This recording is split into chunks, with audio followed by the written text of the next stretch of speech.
there been any good polls for National recently? Again, I don't comment on polls. I know there's so many polls each and every week. I would spend more time commenting on polls than actually trying to fix this country. And so I'm very focused on it. Their capital gains tax. Again, well, the capital gains tax is a terrible idea. There is, we can see very clearly. Wanting Labour. I disagree. That's a tax on businesses. It's a tax on KiwiSaver. It's a tax that actually is not the right what New Zealand needs at this time of its economic cycle. What New Zealand needs right now is to grow this economy. And we've seen it before from Labour. This is just more of the same. Spend more, borrow more, tax more. I mean, here's the insanity of that proposition. You're going to institute a capital gains tax so that Chris Hipkins and myself can get 3 free GP visits, but yet you won't support an extension of prescriptions to 12 months that actually saves people $105 a year. On the other hand, you've actually taken $700 million worth of dividends for the so-called future fund, which you can't recycle those assets through, unlike Temasek, and you end up taking that money out of health and education as a result. So none of it's all making sense. I'm just saying to you, Labour has not learned its lesson. Hipkins wants to take up the inflation target. He said that he'll borrow more, and he's clearly taxing you more. And wait till Chloe Swarbrick joins him, and then you're going to have an inheritance tax, a death tax, a trust tax, and a bunch of stuff. Labour is now the most trusted, apparently, to run the economy and the cost of living. Where do you think your government has gone wrong? Look, again, I just say to you, we know it's been incredibly difficult for New Zealanders. I've said this, recently, over the last 18 months since we've been in power, 2 years almost. We've done an incredible job of trying to get the basics and the fundamentals sorted. I mean, you cannot increase spending by 84%, triple the debt from 60 billion to 180 billion, costing us $9 billion in interest each and every year. Just to think about it, the Dunedin Hospital that we build will be the most expensive hospital in the history of mankind in the Southern Hemisphere, and that's basically 4 to 5 of those every single year that we're just paying out in the interest bill of the debt that Labour ran up. And as you saw from the Treasury, $66 billion went walkabout, and nobody can tell you where it is, and Hipkins and co didn't even front to have the audacity to front and actually explain that to the New Zealand people. So, my job is, I genuinely, and I've been trying to say this to you guys from day one, I'm not worried about polls, good or bad, or whatever they may be any given week. I am very much focused on waking up each day and going to work and getting this job done. It's why I came to politics 4 or 5 years ago. It's what we've got to do to realise the potential, the immense potential that's in this awesome country of ours. But we've got to get the show on the road, and we are going to get things done, and we're going to get things built. And New Zealanders, some New Zealanders are experiencing that. I was down on the South Island last week, and you've got a very buoyant response to growth. You're seeing that in primary industries, rural communities. But no doubt about it, in our urban centres it's been difficult, in part because of high interest rates that impact on building and construction in particular. But we're doing everything we can, pulling all the levers. And the good news is, job ads up 3.5%, exports up 4%, farmer confidence high, business confidence up another 8 points. All of that stuff's positive. Prime Minister, was it good to see Donald Trump reduce some tariffs on key New Zealand exports? Yeah, look, we really welcome it. I mean, as you know, red meat is our biggest export to the US. It represents anywhere from 25 to 30% of our total exports to the US, back at a level of tariffs below what it was on Liberation Day.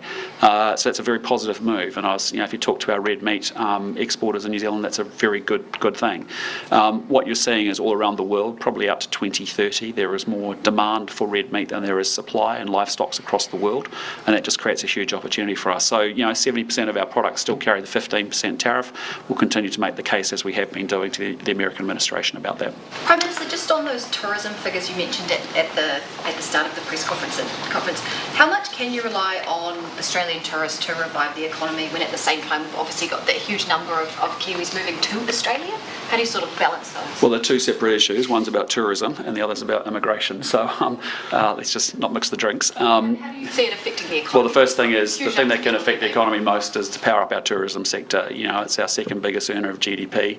It's a really important sector for us. Our efforts that we've had, as you've seen Louise Upston and myself announce and talk about marketing campaigns in Australia, driving Australians to New Zealand in the way that we have been, is incredibly positive.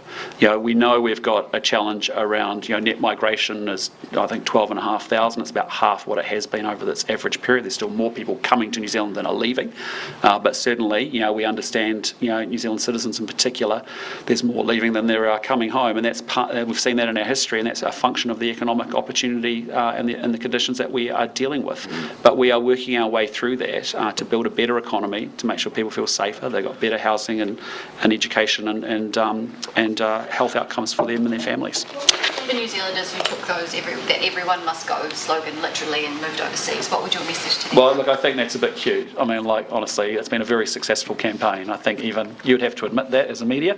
Isn't it great that we've got Australians coming to New Zealand that are powering up a big part of the Queenstown economy and the New Zealand economy, and good on Louise Upson and the Tourism New Zealand team for creating a campaign that's driven more Australians here. That's only good. Have you had cause to reconsider or reflect on the circumstances in which the government was kept in the dark for over a year about the criminal investigation into your staffer Michael Forbes?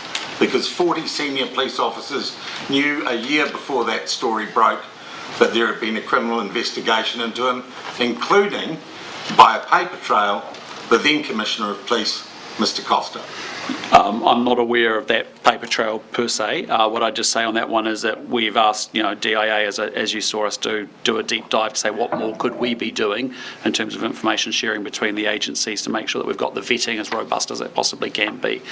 They've completed that work. There are things that they will do, particularly between police and DIA and police and other agencies across government, so that they actually are communicating and sharing that information.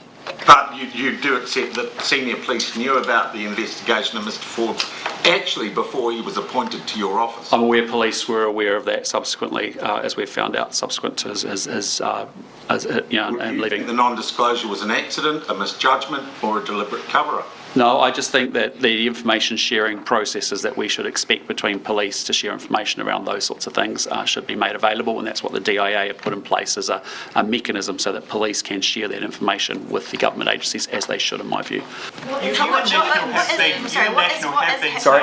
happening with Costa at the moment? And Sorry, with what? With Andrew Costa, and have you had any updates from your MPs about any other directives that have been given to the office, like happened in Mark Mitchell's office? Again, our focus has been to leave that with the Public Service Commissioner. It's his job to make sure that it's dealt with as an employment matter. I have to be careful what I can say legally in that context. Suffice to say, I think all of us reading that report found that pretty shocking and appalling.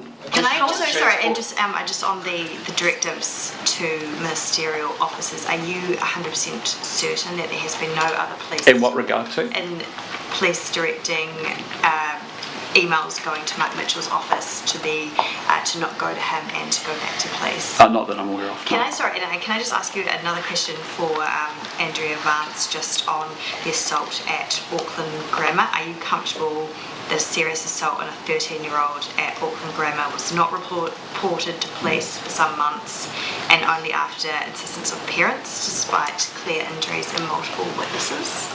Look, again, I'm not going to comment on that particular case. I would again, encourage anyone across the country where they see an assault happen to report it to police and to hold the authorities, accountable. In this case, if it's a school, for doing so as well. And just in a broader context, are you happy with the Ministry of Education's policy, which doesn't require schools to notify police after a potentially criminal assault? Look, again, you'd need to direct those questions to the Minister of Education. Do you have any comment to make on the court ruling that some Uber drivers are employees? Yeah, look, it's a court ruling that's only just come through. We need some time to digest it, and obviously that'll be something that Minister Van Velden will be looking into very closely. That legislation that she's working on, does that kind of undermine these court rulings to stop? Well, again, the court ruling, position being able to come forward? Yeah, in fairness, the court ruling has only just come through, and we do need time as a government to digest that and understand that judgment. Okay, thanks guys, appreciate it, have a good day. Thanks.